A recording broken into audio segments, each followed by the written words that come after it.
the Hall effect. Crossfield, the Hall effect. As we just discussed, a beam of electron in a vacuum can be deflected by a magnetic field. Can the drifting conducting electrons in a copper wire also be deflected by a magnetic field? In 1879, Edwin Hall, then a 24 years old graduate student at the Johns Hopkins University, showed that they can. It's from USA, 24 years old graduate student. This Hall effect allowed us, one, to find out whether the charge carriers in the conductor are positively or negatively charged. Two, to measure the number of such carriers per unit volume of the conductor. Three, to measure directly the drift speed v drift of the charge carriers, which you might recall is of order of centimeters per hour, which is slower than a snail. Hall effect. First, we apply both magnetic field B and current. This is a B into the page. A current from top to bottom. This is a copper wire. Second, we say both positive and negative charges move to one sideway. So then we can check whether this is positive or negative. You look at this one. We look at a negative charge. Current is downward, so negative charge moves upward. So V cross B is, look at this one, V cross B is in direction. And since it's negative charge, so it was exerted force to the right, this is FB. So that means the negative charge was accumulated on the right side, this side. Now, suppose it is positive carrier. Then current is downward, it is downward.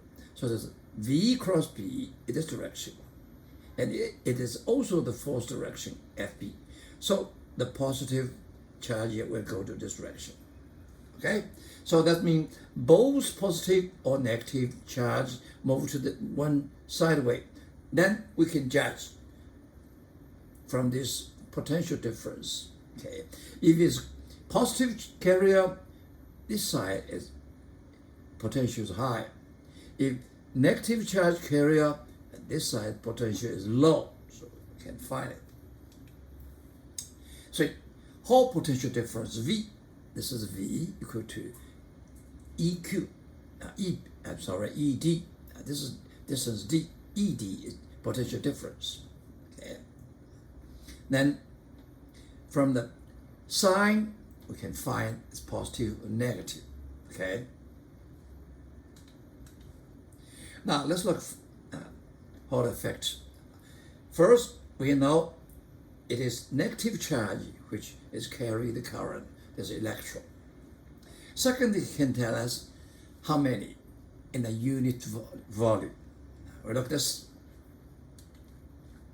At equilibrium, what do you mean equilibrium? Now, the charge accumulated here, it will establish an extra electric field toward the right. Okay, it's positive to the right, and the electron will be exerted another electric force. This is E, so the force go this way. This is Fe, this is Fb, and when the electron accumulate more and more, it is E and bigger until we find these two forces equal.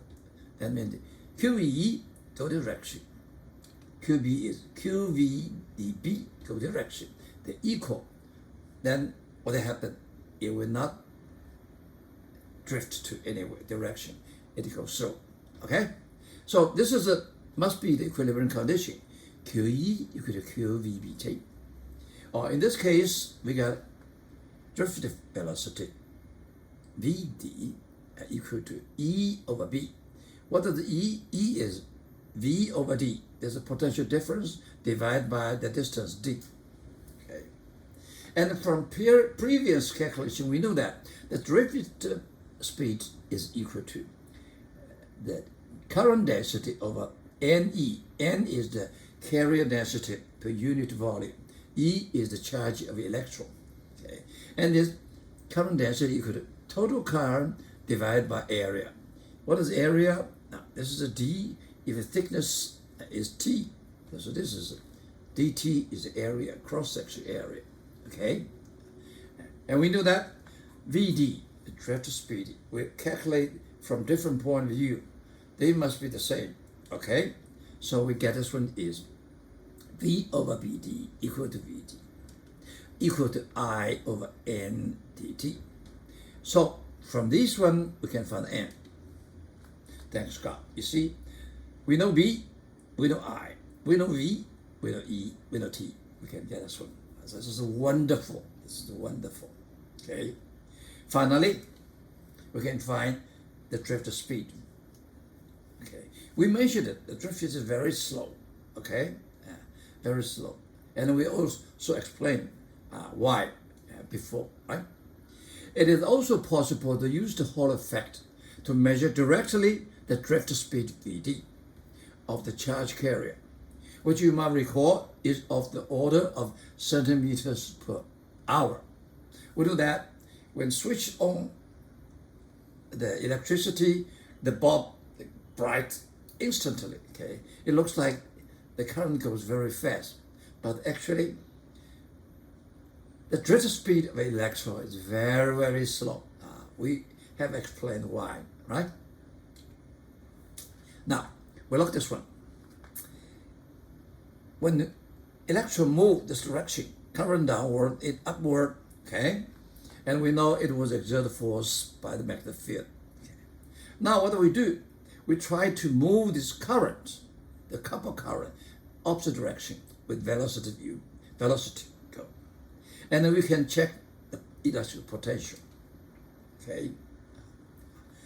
In this clever experiment, the metal trips is moved mechanically through the magnetic field in a direction opposite that of the drift velocity. In this case, go up, this go down. Okay, so if we did not find the potential difference between them, that means no drift force. Okay, the speed of the moving strip it then adjusts until the whole potential difference vanishes. At this condition, with no Hall effect, that means the velocity of the charge carrier with respect to the magnetic field must be zero. And we know, so the velocity of the strip must equal in magnitude, but opposite in the direction to the velocity of the negative charge carriers.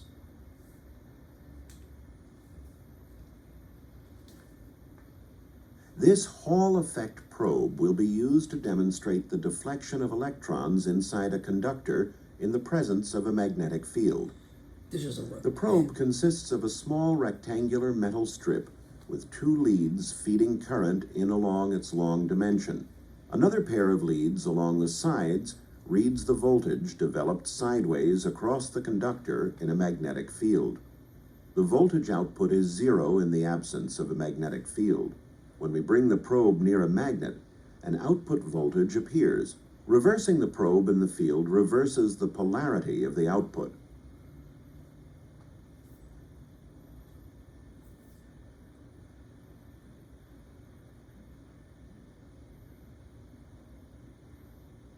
This animation shows how the electrons flowing through the metal strip are deflected by the magnetic field.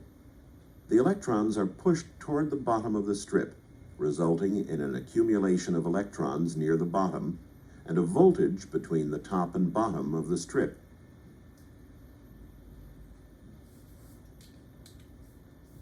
Sample.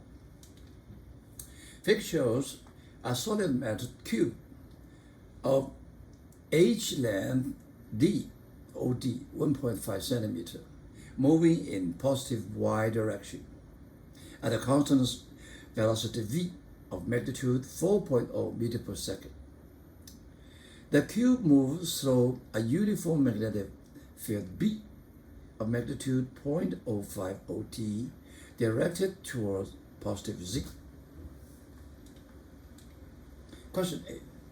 Which tube phase, we have 6 phases, is at lower electric potential and which is at higher electric potential because of the motion solar field?